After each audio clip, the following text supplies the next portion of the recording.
Hello everyone, this is the Omega Lynch, and we're going to take a look at what I'm assuming is next year's Transformers releases. So let's see what we got, eh? Okay, we got another combiner team, which of course is G1, and Hasbro is using that same skeletal frame like they did with Superion and Minosaur, so they can be more cartoon accurate, because that's Hasbro's excuse for reusing the combiners. God forbid they would use combiners from other TF lines,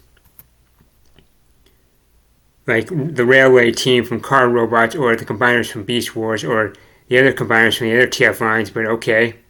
Let's see what else we got.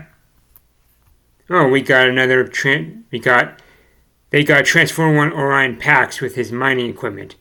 They probably brought this out so Hasbro could reuse that Transformer 1 Optimus Prime mold. Interesting that one of the largest toy companies in the world is doing what they can to save money. It's almost as if G1 isn't as big of a money maker as the G1ers make it out to be. Anywho, what's the third figure they got here? Oh, wait, don't we? Why is Hasbro releasing another Bumblebee? Furthermore, didn't we already get this mold in, I don't know, Stereo Series Legacy United? We already got this mold. Why the hell is Hasbro bringing this out again? Oh, I can answer that. Oh, hey, Knack Knack. It's because it has a slightly different paint job and comes with new accessories. In that case, why not reissue the same figure again? Because if they did that, then fans wouldn't have an excuse to buy it. Right, same Malibu Stacy, just with a new hat.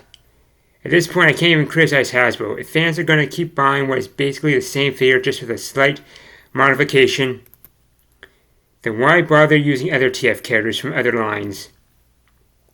Why bother create anything new if fans are just going to buy the same figure over and over again?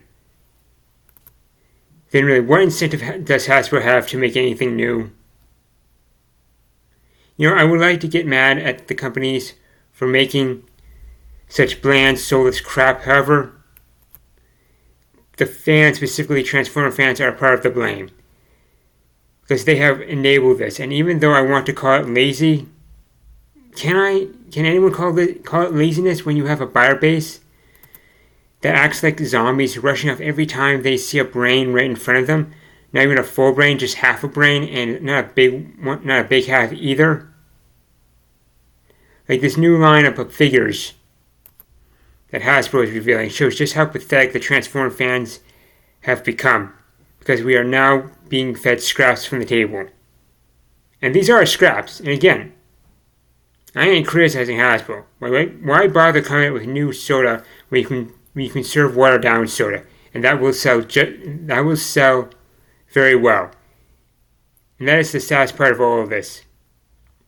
Because the fans, and I'm including myself in this, are the reasons we are getting such bland and boring products. Because mostly the Transformer fans keep buying the scraps Hasbro keeps putting out, which is why I've been more careful with what I buy for my collection.